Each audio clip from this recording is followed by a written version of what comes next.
did that well. Yeah. I thought the chair was going to fall over or something was going to go wrong. Rickety, mate. I'll give you that. Slick, how are you? I'm not too bad, cheers, man. Yourself? Good, man. It's good to be here. And now you're obviously shining in the pro ranks. I've known you for a long time, but it's good to see you're doing well. Thank you, brother. Good to see you. Smashing it with the interviews as well. Yeah. How is it down here in Liverpool? Up here for me. Yeah, it's boss, mate. It's boss. No, it's quality, man. It's everything I wanted it to be in terms of the training, the competition, getting to the level I want to be at. So, yeah, I'm very happy with where I am. I feel like your meme game stepped up because you've been funny. Like, Slick's always been the guy you come to for a laugh in the gym. Right? Yeah. But I don't know, it's you and Liam as well. It's funny, I can't lie. Cheers, man. Yeah, I feel like my own personal stuff, like I haven't really been taking a piss as much as I used to, but I've been helping others. So, Gittins content, a few others content, you know what I mean? Just doing what I can to help the team. Yeah. Help the team, help the team. Squad morale. Well, the best one so far was like the Gittins and Stick Rob fight. Yeah. A lot of Gittins is like ammo was me like feeding him it like yeah, let's do this. Obviously we've got a few things planned for the for his next title defence. So yeah. Any exclusives? What have you got planned? You and him get on well, don't you? Yeah. Just a pair of weirdos. Just works well. It's a good combination. The difference between me and him is I'm a little bit more self-aware. Like we'll be in Aldi and he'll just be a weirdo like when there's people about and I'm just like, I'll pretend I won't know him for a minute and just walk off because I can't do it in public. Like when I'm comfortable with my people, then I can have the laugh kind of thing, do you know what I mean? Yeah, and I know you've got like the Patreon thing you do as well. You do like photography stuff on the side as well. Tell us about that, like to start off. So that was just an income. I moved up to Liverpool. I paid 6 months rent up front and I was thinking, what can I do to make money? I wanted to be predominantly in the gym, training. I didn't want to be working for someone else, grafting, having to work around my schedule. I wanted my schedule to be MMA and MMA alone. So yeah, I thought to start up a Patreon, start taking some pictures of people training in the evenings. Obviously I already had my camera. Not a great setup, but made the most of what we got. And yeah, so I've got some good subscribers on that. That's kept me going. That helps pay my bills. And made some good friends from it as well. It's not easy being a fighter because a lot of people think like you live lavish 24/7. And even the people at the lower level, I think some people don't associate fighters with having to work as well. But like you've seemed to manage that well and balance it. Coming up to Liverpool, like you've changed your whole life around for this hustle, this life that you've chose, right? Yeah, well, obviously before I used to work, and then it was, I think the pandemic happened, so we got laid off from site, and then as the lockdowns were going on, I was missing training more and more and more, and I was like, this is what I want to do for the rest of my life. I don't want to go back to work. I don't want to go back to that 9 to 5. So I started working part-time when everything opened back up, just so I could still earn some money and train. And then when it got to, right, I want to knuckle down and put all my eggs in one basket, and that was the plan. What was the rest of the question? No, it's just interesting to find out like why people do this, because you have to sacrifice a lot and there's not always the guarantee of the Bentley, the Range Rover. No. So it's interesting to see like why fighters choose to do this. And you've moved your whole life for this. Yeah. That's why it's interesting to me. Yeah. Well, obviously I got help from sponsors as well, help from other members of the gym.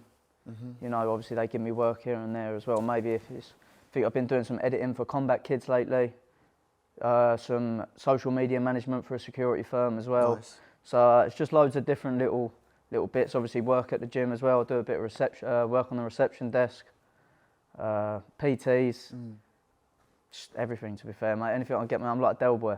You know, you're a funny guy. Like, I was thinking the other day, like, you should plan, like, your dream ring walk. It could be, like, Dugu Dagger walking you out, something crazy. Shem's got some pretty boss ones. Yeah.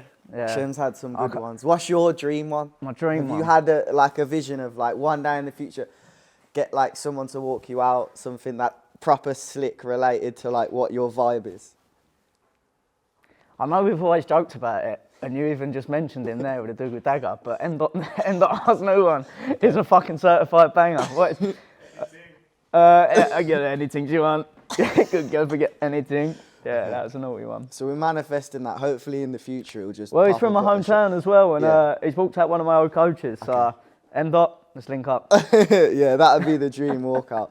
The dream for you, though, like, really is underway. Obviously, you're in Liverpool at Next Gen.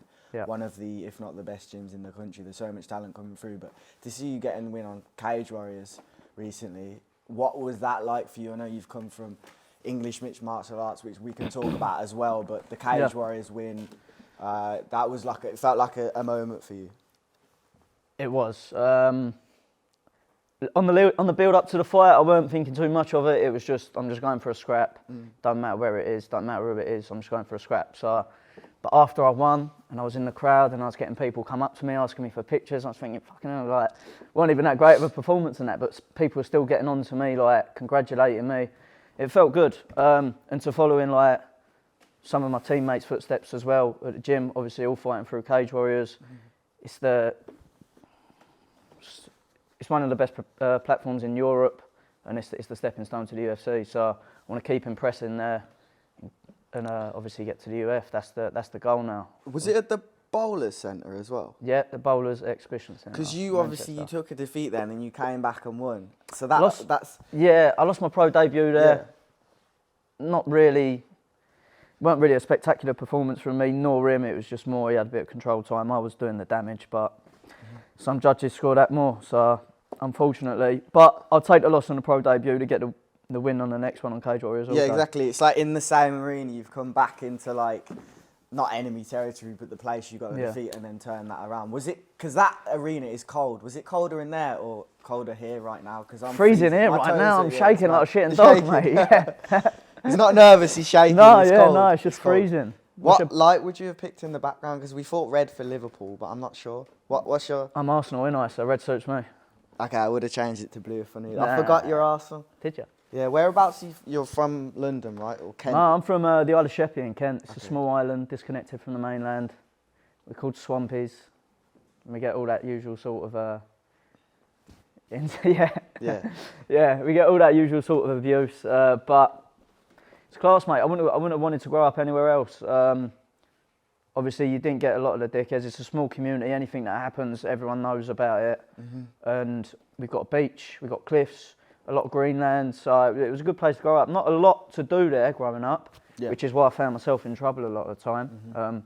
Obviously, not a lot for the youth to do, but met some good people, made some good friends, and had some good memories growing up there.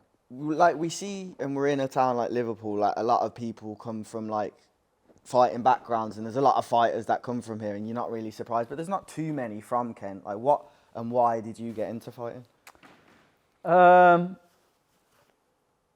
So why I got into fighting, bit of a shit one, a bit of an argument I had with a friend and an ex-girlfriend. That's what. Yeah, he was a rugby player, and he did me wrong, so I ended up hitting him a few times, and he took me down and just laid on me, and I thought, the fuck have I got to do here? How do I get up from this? So yeah, I started MMA. But what initially interested me in MMA was probably going to get a lot of hate for this, but the film Never Back Down. That was my first experience of MMA, and it was boss. I loved it. I still listen to some of the soundtrack today. What is it about that film for people who haven't seen it? Tell us, like, what bit is there, like a scene that inspired you? I think there was a party scene. I think his name's Tyler Durden. He gets invited to this party. He's just got a viral knockout. Someone recorded him. No, sorry. At his old school, he battered someone on the field in a football fight. And obviously he's got a big name. The fighter at that school, can't remember his name, but he invites him to the party, and he wants to make a spectacle of it. Obviously he's the top dog. Yeah. He wants to say, right, well, you got to beat me if you want to beat the best. And he weren't interested, but ended up having it, and he did some fancy kicks and that. But yeah, it just got my attention. I enjoyed fighting, but I was never a fan of boxing. Just seemed like I don't know, just MMA just said something. Okay, well, we're going to end off with a couple of games. We're going to start off with a this or that. Hard spars or hill sprints? Hard spars. 25-minute ice bath in winter or 3 hours in the sauna making weight? That's a shit one. I'll go 25 minutes, ice bath. Trash talk or let your fist do the talking? Fist. Fight of the night or clinical shutout? Clinical shutout. Prefer to be favourite or underdog? Underdog. I think we've done this with about 50 people now. No one said favourite. Why? Why favourite? Why underdog? Just makes you more hungry, right? You don't want to go into the fight thinking you got a guaranteed win. Jake Paul or Mike Tyson? Mike Tyson. I'm sorry I had to ask that. Silly question. But Tom Aspinall or Alex Pereira? Who would win a fight, or who I like more? Who would win a fight? Tom Aspinall. So Tom's the answer to both for you, right? Do you prefer Pereira? No, Pereira's... Pereira. I'm not going to say the word, but Pereira's boss. Shama, huh? McGregor or Hooker? To win the fight, current day, that's a hard one, but probably going to go with Dan Hooker, to be fair. Netflix with the missus or night out with the boys? Neither. Neither. COD with a gang. We'll go with that. COD with a firm. Money or memories? Memories. £10 million or world champion? Yeah, I'll go 10 mil all day. Yeah. And then I'm going to do the one-word association. Liam Gittins, one word to describe. Autistic. Adam Cullen. No, let's do that again. Adam Cullen. No, we're keeping this. Adam Cullen. Neanderthal. George Staines. Star Wars. Shamrock. He would have got the autistic as well. Shamrock. Grappler. Paddy the Baddy. Sorry, elite grappler. Paddy. Iconic. Molly McCann. Elbow. Luke Riley.